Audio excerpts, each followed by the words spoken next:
you're frozen in a very sort of intelligent looking sort of. You're in the middle of making a point. Oh, that's good. Right. Like, I hate having to work with like technology with so many of these things. Like whenever I'm filming something or we're doing a project, the anxiety of is it all filming right?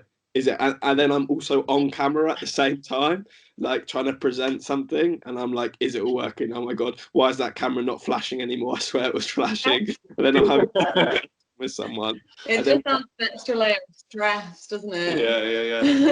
Hey, I wish I can get to a point where I can employ other people to have that stress. But like one time we did this thing with loads of students and we were filming it, and I stupidly ordered a pizza for like the pizzas for everyone, and I was like, the pizza is gonna arrive during this thing that we've been filming for like an hour, and I'm gonna ruin everything.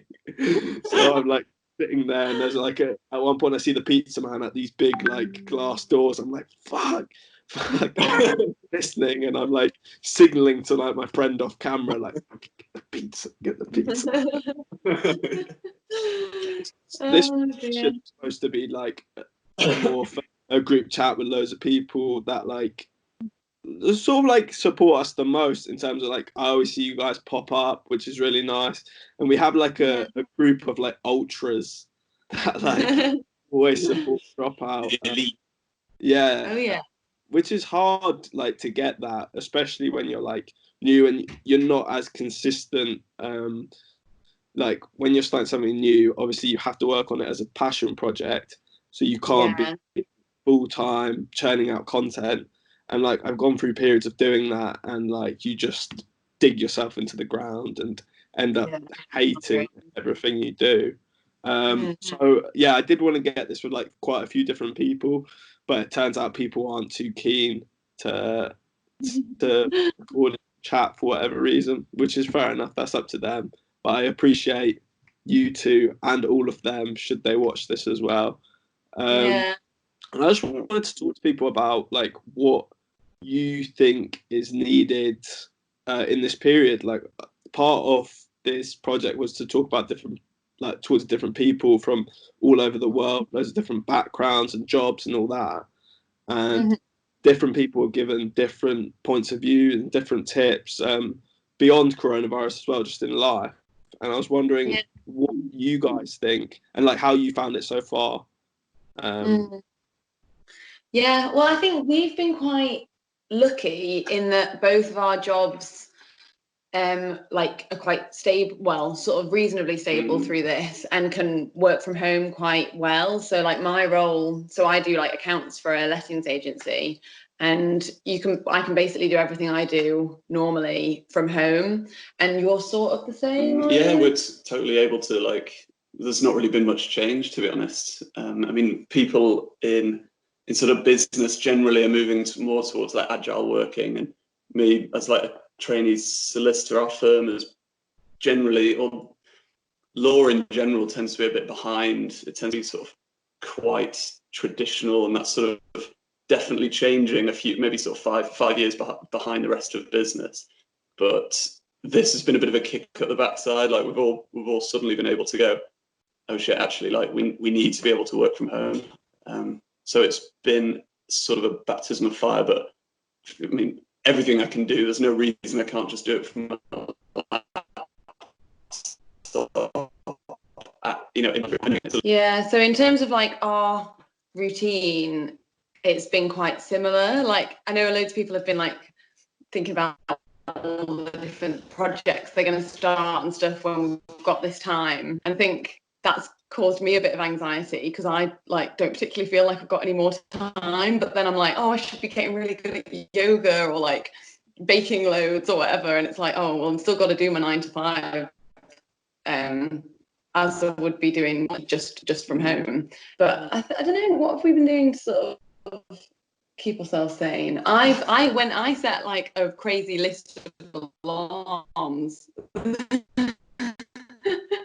that was like I like an alarm to start work, and then I was like trying to really my day, because I think we both found that work was just seeping into like all day. Yeah, it's hard to switch off, especially when you like, because we have a little flat in Didsbury, and it's hard when you just wake up make yourself a cup of tea and sit down, and then as soon as you finish, you're still in the same room. You've just like turned off your computer. Like at least your little commute's kind of like a buffer of like, okay, I'm going to work now. Like,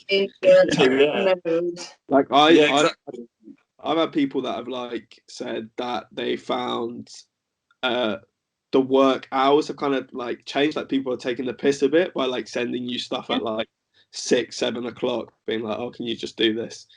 And it's like, well, like I've left work now, so it's like you throw all the papers behind. Exactly. I'm done. That's definitely true. People respond to this whole sort of working from home thing differently, and we've been trying to just say like, right, when you're working, you're working. When you're not, you're not, and trying to stick to those hours. But I'll often come to my laptop in the morning, and there'll be emails from people at like, midnight, like 2 a.m, stuff like that, and you can just tell people are like adjusting to it differently. Do you think there's some people that's because they haven't done enough work in the day because they've been like chilling? Yeah. Oh shit. Yeah, 100%. Because that's what I mean, like there's no way I'd be in like full swing of like getting up at a reasonable time. Like I'm getting up at like 10, 11 at the minute, which is like, I don't know. I feel guilty. Fuck it. Like, I mean, I had a full-time job and then I quit it to move to Canada to, go traveling and stuff. And so now I don't have a job, which is like kind of annoying because people are getting paid that 80% by the government. And I literally left 1 week. And then that was awful timing. But like, I've taken on, like, I'm talking to so many people for this project. And I was I'm quite interested to sort of make this into some sort of research project or like maybe a broader film and sort of make all the different sort of perspectives. And I think if I do that, it will develop the concept a lot more. So like when I talk to different people, I sort of have a backlog of like information. Like it's weird because I'm much more always like with creative stuff, you think like quality, not quantity, and really hard stuff. But this Project Connect is kind of a numbers game, like talking to as many people as possible and like having as big a reach as possible. Like I still feel that I haven't tapped into people where I've been like, that is absolutely crazy. Like we had one near the start where Tom, who I run this with, his cousin's a teacher in South Korea, and that was interesting just hearing about like how they live. And like, so one of the things is for everyone that is tested positive for coronavirus, they'll look back at their bank details and then they've like mapped where they've been via their bank details on this like app, so you can see where people with coronavirus have been like going. Yeah, that is good. But that's like properly, that's technology being sort of rolled out and sort of like wielded as like a total. That's completely new. It's scary, isn't it? Do you think that would ever happen here? Because I don't know if there'd be like a huge backlash to. I don't think that would happen here. Fact that's quite a breed. Yeah, we'd all kick off like there's loads of stuff in those sort of countries. Like the fact that Italy and stuff have taken over China in cases is definitely not true. Like I feel, I feel they just sort of decide that like, no, it's stopped. It's gone. It's amazing. Yeah, it's all gone. All good now. Like the controls, obviously the government controls the media and stuff there. So I think it's not like that here. I think people would kick off, like definitely. If they were looking at your bank details, I mean, people kick off about anything here. So I definitely don't think they get away with that. It'd be on the the local papers at least. It'd be somewhere. Zoom's getting criticised in the newspapers for like taking data or something, or like apparently Zoom are like taking loads of data from people's laptops or something like that. Yeah, I've heard this, and because loads of people, we've been using it for work loads, and I think lots of companies are the same, aren't they? I wonder why. I've been wondering why Zoom has taken off when there was already quite established like video chatting platforms. Like, what is the advantage? I don't really know what the advantage of Zoom is over like. Yeah, I don't know why Skype that's or about, because that's anything happened else. with a few things. I mean, you see all these things And like House suddenly Party. coming House out of the Party is woodwork. good. Yeah, like House Party, and people suddenly re-download. Like I've downloaded House, and you know, I'm like using Skype and things like that. And yeah, it's weird. You would have thought House already Party. sort of. Yeah. Yeah, but I guess Zoom as well. It films nicer. That was the only thing. Like the recordings look nicer. That's the only reason we chose it. But we did look at all the other ones as well. Yeah. Before that, Yeah. I mean, Zoom's good. Like I use it for like we've had like all the lads have done like quizzes and stuff. Yeah. It's been quite good for that because you can get like loads of people up. But I don't know. Always going to be winners from like. I mean, someone was talking to me about the Big Short and how like there was that group of people that won off that financial crash, and like coronavirus, there will be. I mean, people that make hand sanitizer or like stuff like that. Yeah. Yeah, that's the obvious choice. And Yeah, just there is like money. yeah. No, absolutely. It's mad. Apparently one of the reasons that Zoom's been criticised recently is because obviously it's been big for business to business, big con calls and things like that. Apparently they've been trying to, just in the courts at the moment, there's pretty much daily we're getting new guidance down in terms of how the courts are still operating. Are they still operating? And stuff like that. And apparently they've been just tending to use like telephone hearings, which they're already, but they're just sort of now not exclusively, but leaning strongly towards telephone hearings. And they've been using Zoom as well, but they quickly have stopped doing that. And now the official guidance is absolutely do not use Zoom because they can't be secured, and apparently they can be streamed and things like that, which obviously you don't want for a court hearing. Yeah. For some court hearings, for things like family, for sort of private hearing, for stuff like that. So I don't know. It's sort of, you'll find weird quirks, and some providers will be like, you know, the preferred provider in different industries, I guess. We wanted to get like a priest on, so we looked back to like where, because me and the guy that run it, we were brought up as like Catholic, so we went back to like the church that we had to go to when we went to school, and they have like a live stream 24/7 off the church. Like it like goes dark and like the priest rolls it in, and like it's like really bizarre. Like it's a completely empty church and just this one guy at the front, and he does like 40 minutes. I'm like, geez, this church go on for that long, even without anyone there. Like I could have seen it. Where's the live stream? On the outside of the church? No, I said like there's a webcam right at the back of the church, and it's just filming the whole inside of the church. And yeah, the priest does his job. Yeah. You're kind of joking, like it'd be funny if we sort of want to do the stream with him, but off that live stream. So it's him at the church chatting to us. Just like ask him a question or put an idea to him, and he like shouts the answer from the back of the church, from the pulpit. Like, I think the religious ones will be like the most interesting. Just like ask, because you clearly want to be like, I'm not going to be like disrespectful, but you want to be like, did God cause this? Or like, what's God thinking about this? Throws massive questions. Yeah. Like, why is God doing this to us? Yeah.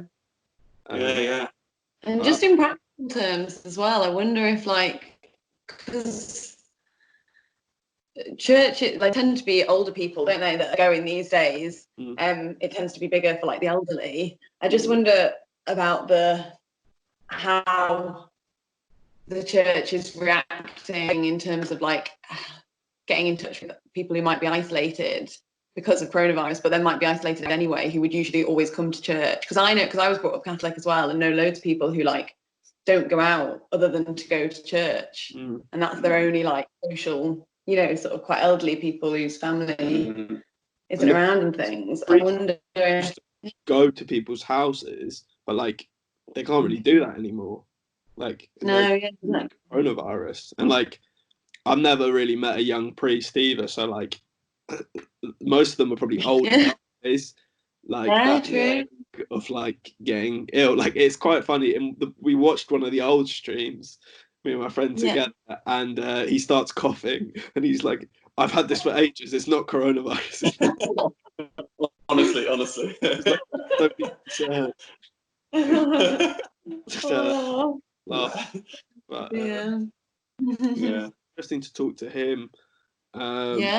I want to hear from like other countries as well, because I see in the US that like a lot of people are still semi going about their like normal life, like you see on like social media and stuff. It seems pretty lax, doesn't it, over there? And hasn't New York got like the biggest? New York's just absolutely blown up, hasn't it? New York's an loads absolute of New York. epicenter. Yeah, and there's like as many cases in New York, or more cases in New York than in the rest of the country, or something like that. It's there's really like interesting. US.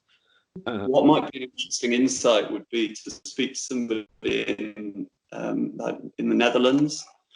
We were just having a flick through before, and apparently the Netherlands is taking a really lax approach to this whole thing, just going, look, we don't want to be hot-headed about this. We don't want to lose our cool, essentially, and we want to be proportionate. And they've taken over this, this idea of herd immunity, and they're just sort of like, if we get it sort of thing. But apparently so they've been keeping open things like florists and bakers and anything that doesn't require like hands-on contact. So like beauticians and hairdressers and stuff, they're all shut.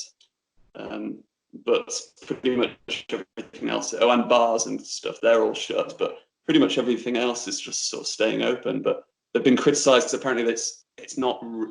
Some say it's not really working. They've had one of the highest mortality rates. So I guess that'd be an interesting insight. If you It's not the time to be cool about it. It's not the time to go, hey.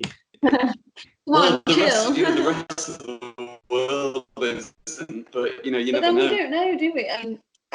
It does seem to be going to the way of like we should be locking down. That's what the majority seem to be doing. But I guess until this is sort of been and gone, we won't know, because there might be like longer term things that come in. Do you know what I mean? Afterwards, where they might not struggle so much from knock-on effects that we're going to be hit really heavily by. It's that argument, isn't it, about straightening the curve and flattening the curve, and obviously if we don't flatten the curve and the curve is a huge spike, then I'm not saying that would be a good thing, but one of the good things would be it would be over very, very, very short. If 68-70% of the population has had it, then essentially this crisis would be over in a much shorter time. So flattening the curve is dragging it out. Now, obviously, that's good from the perspective of saving lives, because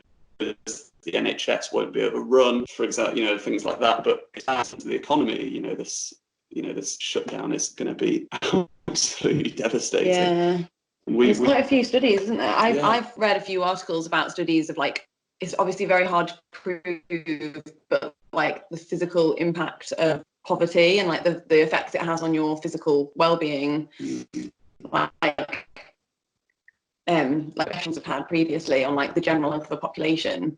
I think there's been quite a lot of studies that have like said, which is what you'd imagine, I guess, that poverty kills. Bad. Yeah. So it'll be interesting to see if we're able to do any sort of studies on like what effect the recession that we're probably going to have because of this will then have on people's health, because it's so much harder to quantify, isn't it? Do you know what I mean? You can say black or white if someone's had coronavirus or someone's died of coronavirus, but it's going to be nowhere near as clear if someone has died sort of from being poor or from their business going under or whatever. In lots of cases, able to think of stuff like just yet, because it's so focused on dealing with like this really like challenging issue right now. So we've got an enemy at the moment. We've got an obvious common enemy that we can test for, and you get the immediately in your face things at the moment, which are images of people in PPE.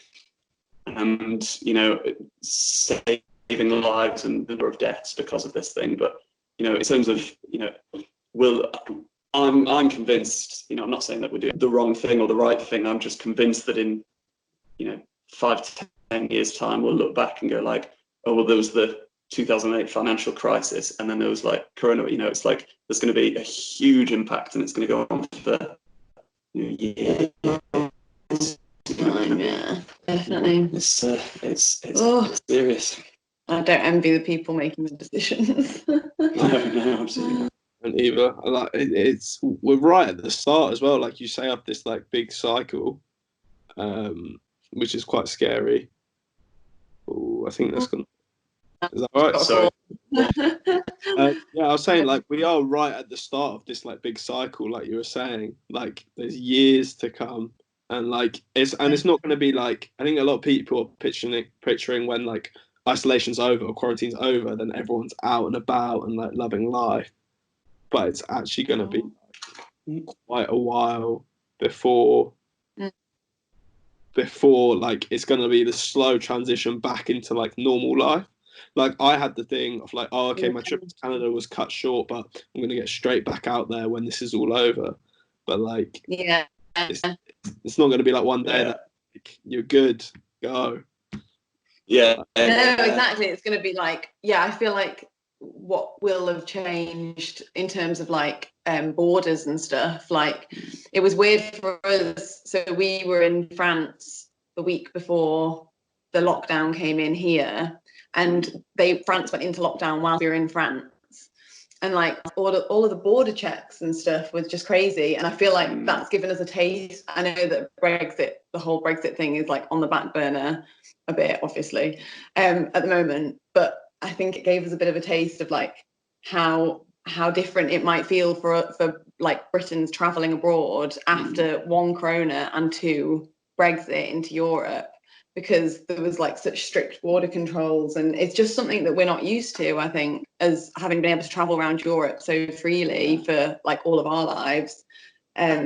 It was really weird. We were like, right, okay, well, this is probably what it's going to be like anxious. Like, I know I was away at that time as well, and like just the level of anxiety of like, am I going to get home? What am I going to do? Like it was awful. Yeah, super stressful. Because you know that this is the start of the of a global pandemic, and that if you don't get out now, you potentially, when they're projecting however many of the airlines were going to go bankrupt or go bust, through the course of this, it's like, well, they have to be in constant action, don't they? They have to be constantly moving airlines and stuff to cover their costs. So yeah, but that's like every business. I mean, every business has like overheads and things like that. But what this is really going to expose, I think, and what I think is really scary, is that it's not the huge businesses that this is going to affect. This is going to test who can weather the storm, and this is going to affect the little businesses. This is going to affect like some 29-year-old who's set up a vintage clothes shop or something like that. It's like, what are they going to do if they've got to keep paying rent for 6 months and not have any incoming? Like, it's absolutely, it's going to be devastating. Someone I just talked to a couple calls ago made a really good point. They were like, there's like a Darwinist theory for like these shops, like only the good businesses will survive, which is like not really true, because for shops that are based, or businesses that are based around face-to-face interactions, like coffee shops or like a lot of restaurants and stuff, it's not a reflection that they're a bad business. They just can't work now. And the guy made a really good, he's like, he gets a coffee on his way to work every single day from like this independent coffee place. But when this is over, he's not going to go back and buy like 50 coffees to make up for it. Yeah, of course not. You're like, that's lost. Yeah. This is lost now.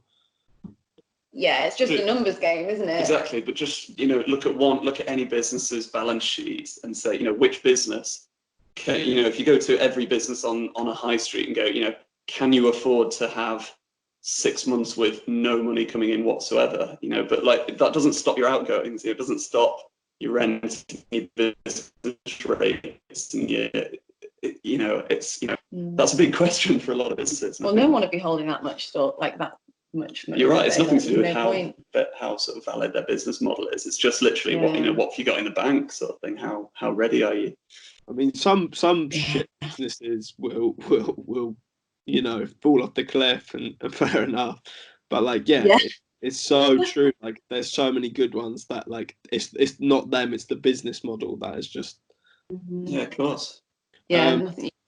But like, I also think there's a lot of people like streaming companies and like releasing like TV shows and all that. They're having a great time. Like, a lot of things like they're all cashing in at the minute. But there is like a risk of, can they like deal with the capacity? Because apparently a lot of those things aren't even like geared up to deal with like such an influx of people, like phone companies, like streaming, like the internet. It'll come with its own challenges. They've had to, like, YouTube and Netflix have dropped their maximum streaming. I don't know what it is. I'm not that techie. You know, like the quality of their video streaming, because it was slowing down. I don't know if you heard about that, because it was like slowing down the internet for like whole countries, and like there just wasn't the capacity, and everyone's speed was dropping, which was obviously making like video conferencing for business harder and stuff. So yeah, they've dropped their quality already. It's already having an effect on like the wider infrastructure, which is mad. Yeah. And one of those businesses that's, like you say, is going to be doing really well off this, and it's going to be sort of like, absolutely loving these circumstances, like all the online businesses, like Amazon. I don't know about you, but since I haven't been able to go outside, I've been ordering a load of just shit that I don't need off Amazon. Just like, and suddenly you go like, oh crap, actually this is sort of what we were doing already, and it's an acceleration of like the death of the high street. Like, we already knew that shops were sort of going downhill, and things like Amazon and big warehouses on the outskirts of cities, that was the way of the future in terms of how people buy objects, and this is really just sort of like accelerating all of that, which I guess supermarket deliveries and stuff as well, like that's going to shoot up as well. I don't know, have you guys been out at all? Like, have you been to the shops and stuff, or have you delivered everything in? No, so we've been going out to the shops to do food shops still, just because we've never really done the online food deliveries and stuff, and I think we were like comfortable with going to the shops, I think. So we've still been doing that, but like we haven't been going out for anything else other than like we've food. been trying to just do a sort of like a big weekly shop and do like one, just probably shop a lot less than we would have done. So like once a week. You are like, are the shops like quite full, or are they like really empty? They've been doing we've had like huge queues. They've been doing like had security. It was like going into an club sort of vibes. The other day. It was one out. But they've now stopped like people going. They're like, nah, go home.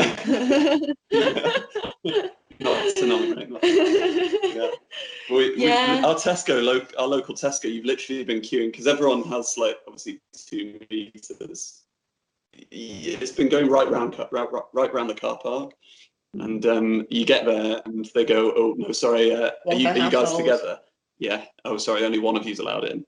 So he's like, oh right, and like I was there the other day, and this couple in front of me, and they just hit by this, and you can just tell there was like such an interesting dynamic going on there. Like, but I know what we need, but I can carry all the shopping, but I don't want to do it. And it was something like, who's going to go inside and who's going to wait in the car? It was really interesting. Yeah. But it's good though. I mean, I've been like later in the evening because there's like not many queues there, but then you don't get a lot of stuff because like people, although it's not been as empty as I think toiletries have been really empty and stuff like that, but like the like common stuff I've found, like they still, I mean, like I had to buy Lynx deodorant recently, and so that felt pretty low. I haven't ordered anything on Amazon or anything though. Howard, I might have to steal your idea of getting loads of dumb shit, to be honest, because like we've ordered a PS3, knitting needles, like knitting stuff. Yeah, it's just crap I never knew I needed. Mate, hobbies are going to go through the roof for everyone, aren't they? Everyone's going to get out this like juggling and shit like that. We'll all come out on unicycle. Yeah, I'm standing on Howard's shoulders yesterday. I'm like trying to do handstands. We're going full acrobatics. Like, yeah, that's the plan. I don't know. But yeah, we actually. Sorry. I was interested in maybe like doing more artistic stuff, like some painting and stuff. That's something I thought about. And at first I've been like, nah, I can't be asked. But I think more and more people will be driven into new hobbies and activities. There's only so much like Netflix and like PlayStation you can play. Surely. It's too same, you know, the same, like you were saying, it's the same type of activity. It's like staring at a screen, and I think you have a limit. What I wonder is sort of how true that is, in that everyone obviously loves Netflix and Amazon Video and whatever, and everyone's like binging and stuff, but that's like a relatively new thing to like binge watch stuff like that. So I wonder if everyone's just sat inside all day. I mean, at the moment, we just said a second ago that Netflix is going to be loving this, but I wonder how, like, to what extent when this is over, people would just be like, sod that, you know, I can't be arsed like sitting in front of a screen like a zombie all day. Well, I wonder, like, is your like accelerated thing, like the process of Netflix and enjoyment in Netflix, because there's definitely like a start and end to Netflix. Like there's a start and end to like everything, and whether that's like hundreds of years or like a few years, there probably is. So you could be right, like that's just accelerated again. Yeah, and maybe everyone will get sick of it. Yeah, I want to go outside. And there'll be a different cut in the stuff on there, surely, because surely loads of people had to stop production and stuff on like their big series, and like if this goes on for long enough, I mean they've got a backlog of stuff. But there could come a point if this goes on for ages that in like a year's time, it's not. Well, we just with like Friends reruns and stuff. Yeah. Resorts classics. Yeah. Yeah. I haven't really been glued to the news and stuff and like all the doom and gloom stuff, and I try not to think too much about having to watch Friends reruns for the rest of time. Of your life. Yeah, like I'm more like check in and then like, okay, I'm done. Because we had a trainee psychologist on, and she was like, awful for your mental health if you're just like glued to doom and gloom on the news. Like, so she was like, check in like once a day, see what's going on. Like, can you go outside and see people yet? No, okay, fine. Right, I won't do that. Okay, shut it off. Yeah. Whereas, Definitely. I think. Sorry, go on. Go on. Oh, I was just saying, I think when we were in France, like I was definitely in that cycle. I think because I knew that our situation was potentially we weren't really sure of what was going to happen. I was 100% in that cycle of like obsessively like refreshing things, and like nothing new was coming up. Like obviously it wasn't going to come up, but yeah, since we've been back, I've been like, right, it doesn't matter anymore. Like, but it could get worse. You know, at the moment, people are, you know, allowed out for exercise and things like that. I've just seen, like, I think it was just on the news this morning, Matt Hancock said, like, you know, if people don't take this seriously, and if we have to, the government can take further steps to, you know, improve social distancing. They can, like, for example, stopping people going outside for daily exercise. Like, can you imagine what that would do to people's? Because that would send me. Yeah, I think that's been keeping us going. The once a day going outside has been so nice. Yeah. So. Yeah, I think I've seen some people on like social media like stopping outside their friend's house and like waving. Yeah, saying hello. People like I got some Easter eggs at someone's house a few days ago. I just left it on the doorstep and then knocked and then went back in my car.